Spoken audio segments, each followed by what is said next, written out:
Welcome to Sweden, boys and girls. Welcome to Fascination Street Studios. I have come all the way here to talk about guitar tones. Isn't that cool? We're going to talk about guitar amp sims, guitar cabs, microphones, all the fun stuff. And as you can see, I'm not alone on this channel today. And I'm very happy to nerd out with the man himself, Jens Bogren. Hello, man. Thanks for coming all the way up. What a great place, man. Yeah, it's pretty nice, isn't it? Yeah, and we just nerded out together with a lot of lovely microphones from BEYERDYNAMIC and created some really nice sounding IRs. And we thought, like, why don't we jump in front of a camera and talk about our favorite guitar recording gear? Sounds good, yeah. That sounds good. That sounds like fun. So let's start with guitar amps. My favorite subject. Right. I mean, it has been covered quite a lot. And you own a lot of guitar amps and a lot of guitar cabs. But like, let's start with maybe the Desert Island amp. That would be. I would say that the amp that has meant the most for me, probably, and it would probably be the one, is my beloved REV-C Mesa amp from '93 or something. The one that you model in the plugin? It is actually the one that I model in the plugin, yes. And for a good reason. I've been using it, so much, and it I have, you've probably seen around here, I have like a few, like 4 other of these 2-channel old Mesas, and I have the REV-Gs and stuff, but I always come back to that particular amp. I don't know what it is. It's also 110, so I need to run this, it's an American, okay, yeah, right. Yeah, and I cannot, it doesn't have the type of transformer that you can convert into 230 either, so it's a little inconvenient, but yeah, it's a really, really good amp. Once you get to know it, how to operate it, what kind of pedals that it needs. Needs to be not too boomy in the low end, right? Yeah. But that amp is more interesting in the highs than the more recent Mesas. Maybe. Yeah. It's cool. I got one too. I mean, mine is like serial number 800 and something, and I think it's REV-G. Correct me if I'm wrong, but yeah, one of my favorites too. Clean tones. Yeah, but I wasn't ready there. Okay, yeah, good. When you say one desert amp, it's usually like 3, right? I cannot just say one, or is that against the rules? I don't know. Yeah, just shoot, man. Usually, you get into a certain mode, and it's like this amp is so good, For a few years, typically, exactly, right? And then you move away for no reason, really. Things just change. Not necessarily to the better. It's it's just that you get bored. You need to renew yourself. You cannot just do the same thing, right? So, but then you come back to it. Like recently, I rediscovered my old Savage 120, for example. Oh, yeah. It's such a good amp. The best angle amp for me. I have the 60-watt version. You change your whatever. And the thing is, you can reach really good tones with a lot of these amps. It's like I have several of these, like 5150s, the newer ones, the Stealth, the old ones from the early 90s. But it also depends on the style, It's so much about the playing, how much open chords do you have, how much palm muting is going on, what tuning, all these kind of things could matter. And sometimes it's just that, maybe the amp needs to go to service or, be rebiased, and then it's just you put it there in the back and then you forget about it a little bit and rediscover it in 10 years.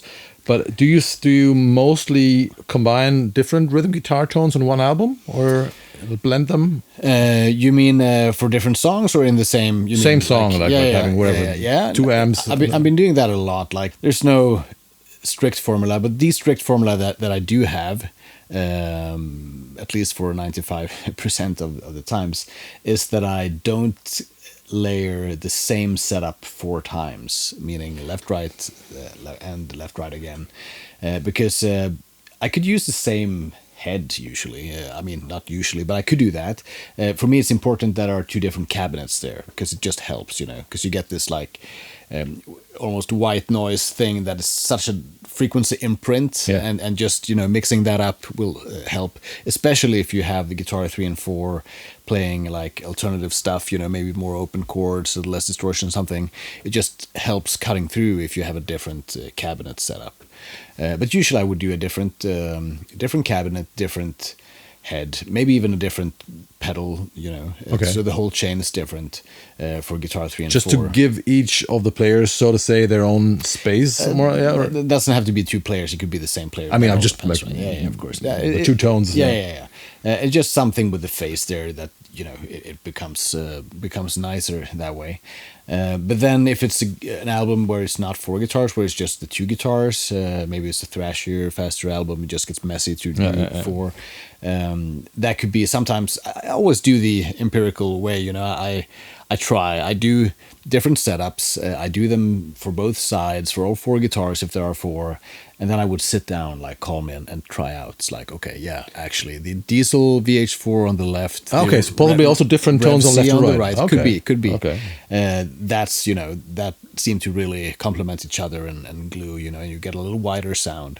Sometimes it's the opposite. It's like the 5150 here, left and right, really tight focused sound. That's what we're going for here. So these things could differ for me. Talking about diesel, I think my diesel D-Moll would be my Desert Island amp because it can do anything pretty awesome, from clean over crunchy to chuga evil high gain tones. Unlike the rectifier that I pretty much only use for high gain stuff, right? Which diesels do you have? Do you know the D-Moll? I have never used it. No, I don't have it. I only have the VH4 diesel. I also tried the Herbert, but the VH4 sounds like it's like one of those their original amp in a way. Maybe it isn't, but it's it's pretty old by now. Made famous by Metallica, I believe. Tool, I think. Wasn't Tool using that? Yeah, it was. It was a typical early 2000 hype amp, right? Like I think when the Überschall came out and the VH4, all the Americans went like, awesome German amps, and everybody went. I think Limp Bizkit also played. I think the VH4 was already mid-90s or something. Already, okay. Maybe, maybe we can correct each other there and write a little note. Which year? But my guess is 94. He's wrong. My guess is 94. Anyway, I think it got popular then in the early 2000s, but I might be wrong again. Germany is a little behind usually, so it's. Try. We find our own amps like 10 years later. Try bringing a fucking credit card to that is correct. Germany. That really sucks in Germany. I gotta say that you have had so many. I mean, like foreign bands coming to the studio, and then they have Scandinavians especially trying to buy like a bubble gum with a credit card in my village, and it's just like, it's impossible in Germany. Even at some restaurants, I've paid the bill many times because people are used to credit cards everywhere. And Sweden is almost cash free, right? So I can't even get rid of it. No, here is the opposite. It's like the extreme opposite. If you have cash, you get basically shot by the police in the street.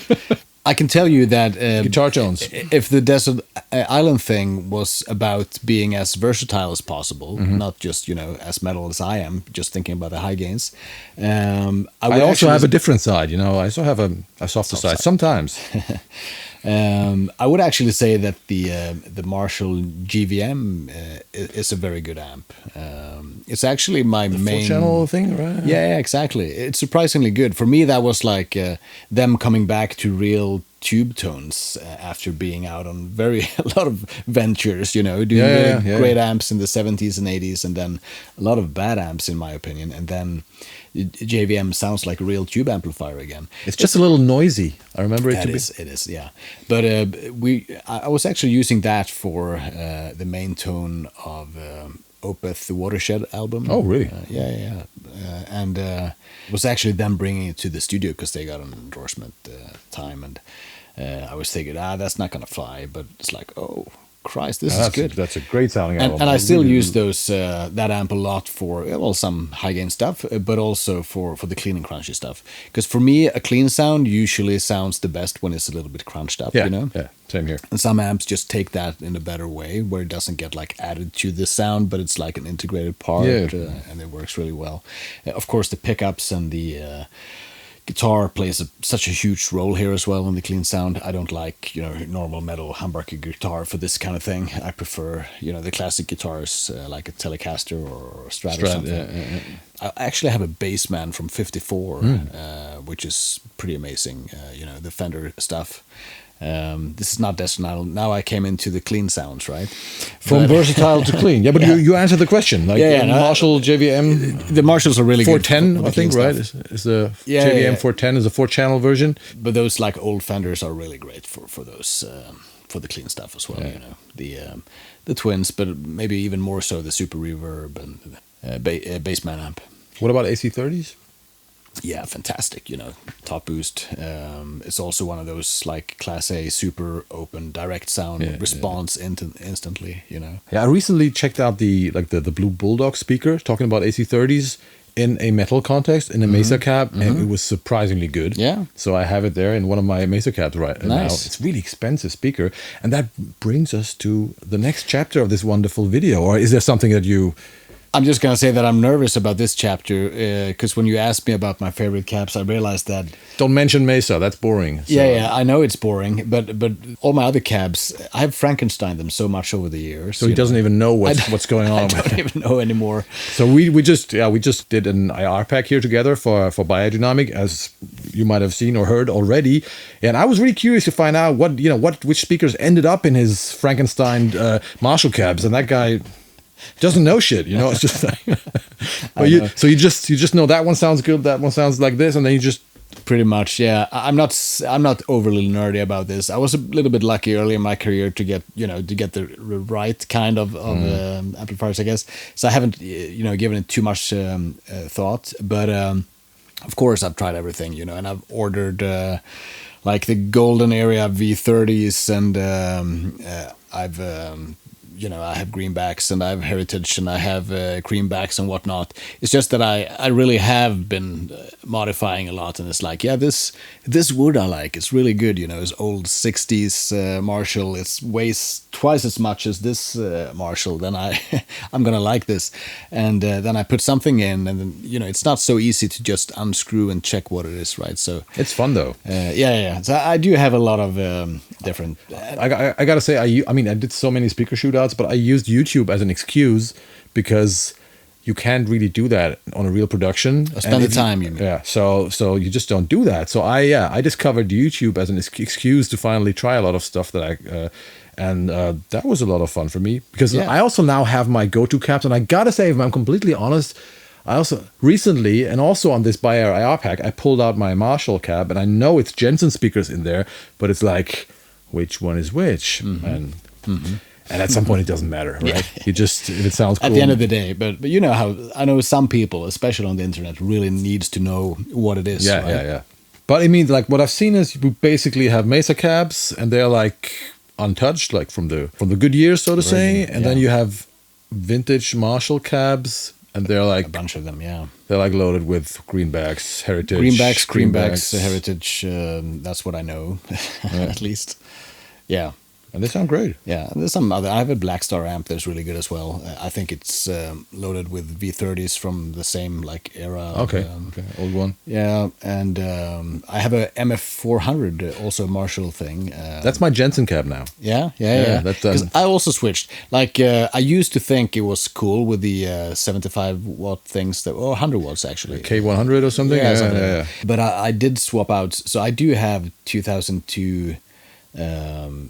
Celestion V30s, loaded in that one, which is really cool, but still doesn't sound quite as good as my really okay, because I'm a 2002 guy. I mean, I did this I went deep into the rabbit hole with Nolly. I've seen it, yeah. And I always call him, and he's very fast at giving me like, hey Nolly, I'm here somewhere in the studio, this is the serial number, and he goes boom, 2004, rather fizzy. Like, okay.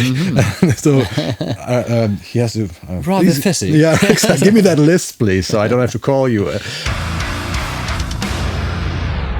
I just happened to have a 2002 cab, and it became my go-to cab, and that's what you grow up with, so it always stays kind of the sound, That's the same with me, It's also from that year. I don't know exactly if it's 2001 or 2002 or something, or even 2000, but it's that I was just lucky enough to acquire that one. We're old, so it's like that's how it goes. And that's what made us, if it wouldn't have been for that cab, we would be nothing. There's nothing left. No, but and I actually used that 2002 cab for all the technical IRs of the Beyer pack, where I just used the Dynamount mic robot and really captured like all the positions that make sense in a way. I mean, you don't need to, so it's a little more technical than our IR packs in the past, but still very much usable. What about your creative pack then, your producer pack? Yeah, that's a lot of stuff. It's actually mostly the the 2000. I also recently bought another old Mesa cab from 2000, also from the same day like Sneap's cab, by the way, the speakers. And I used that one. I used my Jensen cab, which is a Marshall MF 400, right? But with 4 different Jensen speakers.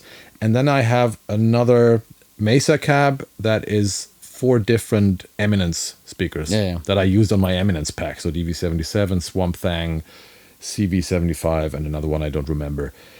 And I recently, just before I came here, I tried the Frayet 4x12. Oh yeah, you told me. That in the meantime, I'm pretty sure there has been a video in the meantime where I show this cab.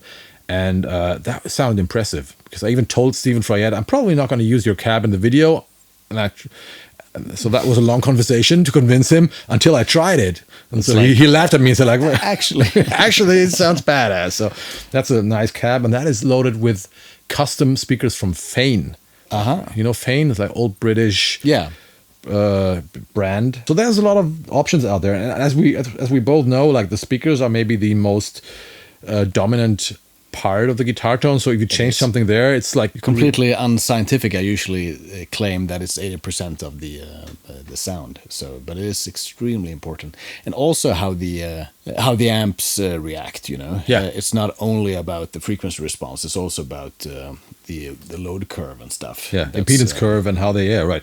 Stephen Frayet told me a lot about that. It's really interesting how different amps react to. That's also one of the reasons. Very interesting. When I was looking for my first like load box, I was thinking like, let's get the best one, the one that is linear. There must be something like this, but there is no linear load box. They're all like based on some kind of impedance curve of some kind of speaker, of Greenback or a V30 or something. So it's always like it's never going to be the same. And you just got to find something that works for you. So there's no real from a certain point on with reactive loads. There's no complete right or wrong. It's interesting. The problem is though with and I've tried them all, not all, but I've literally bought like 10 of those load boxes for our like product development, and nothing beats the real thing. A moving coil. Unfortunately, I've tried it all. I really wanted it to work, but every time if I need to, do prints or whatever, I need to do it through one of my cabs, and they're all different, right? It's like my Mesa M5150, they just react way nicer into my Mesa 4x12 than when it does in into others. Yeah, it's like the load curve is just responds well. So even if I don't use that cab at all, if I use an IR from something else, it still makes the amp sound better. So it's really complex stuff. I can totally understand. I think it's interesting that people now go back, or that's my impression, a lot of people go back to using real tube amps with some kind of load box and IRs, to that combination, to like, playing half the real thing, just skipping the complex part of miking the cab. Yeah, the problem is that if they think that completely is the same, because unfortunately it isn't, and I really wished it was. But it is always kind of different. On the other hand, it's like I also tried a lot, and especially with the Frayet load, I couldn't get it to sound the same because it's just a different impedance curve. But I wouldn't say I couldn't work with it. It's just like, of course, I mean, you adapt to what you have. Exactly. Microphones. There's a sexy one here. Small footprint, but big sound. This is a BEYERDYNAMIC M130 ribbon microphone that you're listening to right now. Yes. We've just taken a deep dive into all kinds of really amazing sounding Beyer microphones. Getting the possibility to do the Beyer pack, just getting our hands on those microphones, trying it out. It was stuff that I would never try otherwise. No. Beyer is very high quality. Look at the prices of these things. It's made in Germany, stuff, high quality stuff. Handmade stuff. It's no surprise maybe that so many of those mics was surprisingly good. It's like, why did I use this 57 for so long? Yeah, right. It's this 260 and the 201 and stuff. So it's actually also one of the reasons for me to do this, because I've been using quite a lot of them in the past, and I felt like this is something that needs to be reintroduced or rediscovered a little bit, because I felt like the importance of I felt like when I was young, Beyer, at least in Germany, Beyer was more of a thing than it is these days for the microphones. I mean, everybody's using the headphones. I mean, of course, but for the microphones, it's just like I felt like let's bring them out a little more again. Yeah, there's always been some of these like classics been around. Yeah. I've been using the M88 from early age almost. Especially during the live sound stuff, and the M160 has been made popular again by Ola perhaps, and Neural DSP putting that in the UIs. Right, and stuff. right, yeah. Right. That actually pops up in a lot of plugins. It's a really good microphone and expensive, but it's great. Yeah. And I guess Beyer's focus, probably have shifted a little bit. To the headphones, yeah. Of course, with the market, there's a market for everyone for headphones. Well, we're changing that now, but bringing it back. When it comes to professional microphones, it's a much smaller market, right? Yeah. So it's a crowded market, and you get all these Chinese microphones and the cheap microphones, But if you want the high quality stuff, I would say Beyer is up there. And I gotta say, I enjoy more and more those companies who have like some kind of heart and soul. So I visited AEA Microphones in Pasadena, another ribbon mic company, and it's like they build everything within like 50 kilometers of reach, it's really like everything's handmade. They're super passionate about what they do. But also Beyer, I visited Beyer, and it's like it's all handmade in Heilbronn in Germany, and nothing done in the Far East. You can say those guys care about their microphones.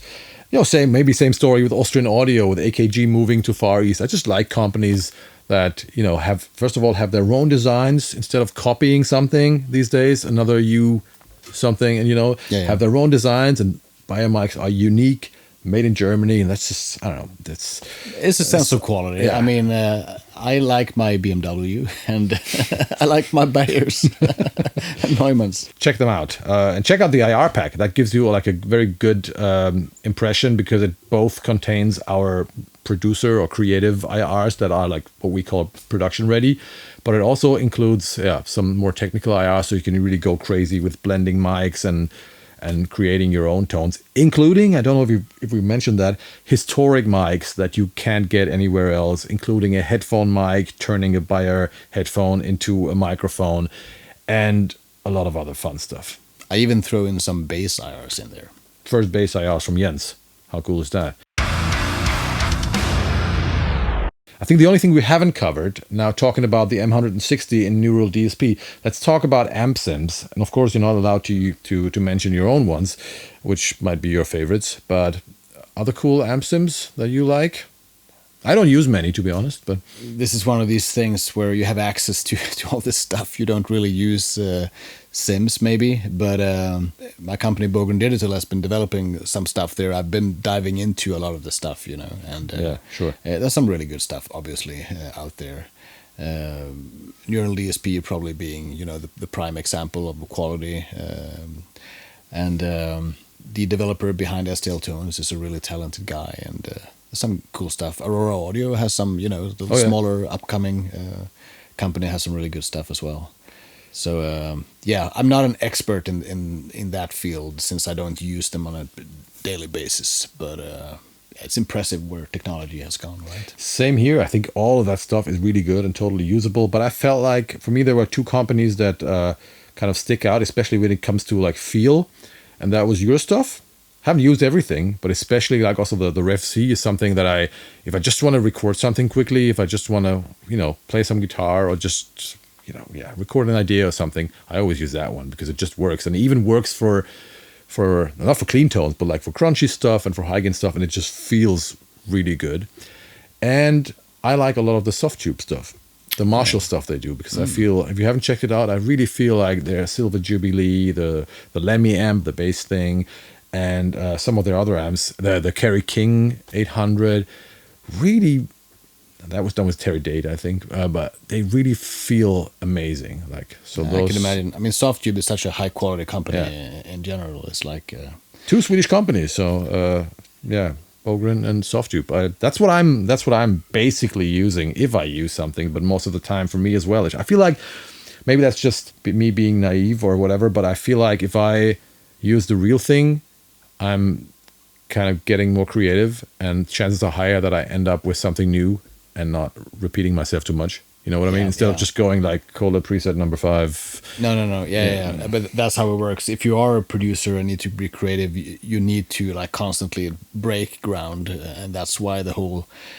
amp sim thing might not be for you and me, maybe, and you know, if you have the abilities. But as a tool and as a fantastic substitute, the sims are amazing. Because these days, when you get scratch guitars or when people send you their DI tracks and like a pre-production or something, you have to work harder to beat it, right? First of all, that because everything sounds already good.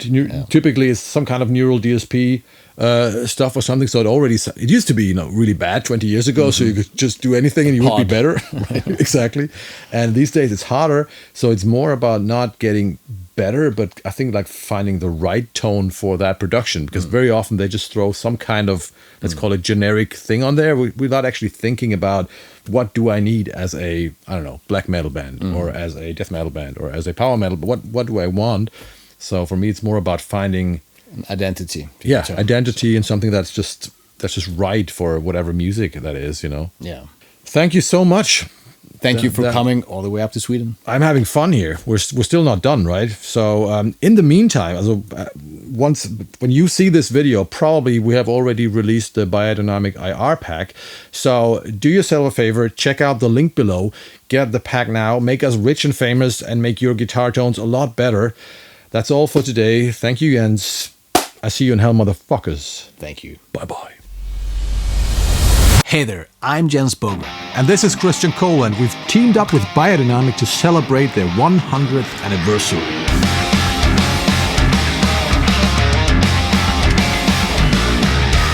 And together, we created a unique IR pack. This pack includes incredibly accurate captures of all the classic and contemporary Beyer microphones. Ultra rare historic microphones from the BEYERDYNAMIC archives that cannot be found anywhere else.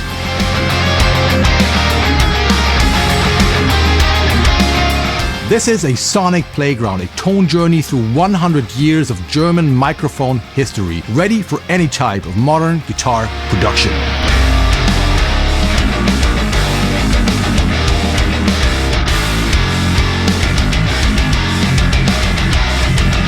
And of course, both Jens and I created production-ready IRs that combine our favorite Beyer microphones so you can drop them into your productions. That means that you can either rely on our mixed IRs or explore these microphones and create the perfect blend yourself.